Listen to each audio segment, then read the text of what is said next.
చిన్న మాట వాస్తవం. 100 కేజీలు బస్తాని మోసే వ్యక్తి కొనలేని పరిస్థితి. అలాగే 100 బస్తాలు కొన్న వ్యక్తి 1 కేజీ కూడా మోయలేని వ్యక్తి. నిజమే కదా? ఎన్ని బస్తాలు పండించినా దాచుకోలేని వ్యక్తి రైతు.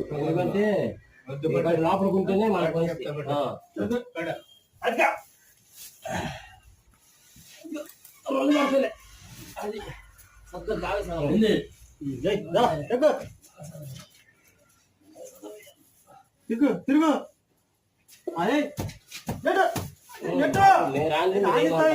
కొత్తకి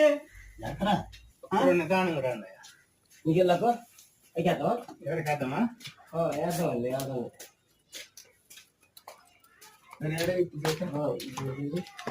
సపోర్ట్ మధ్యలో ఏంటో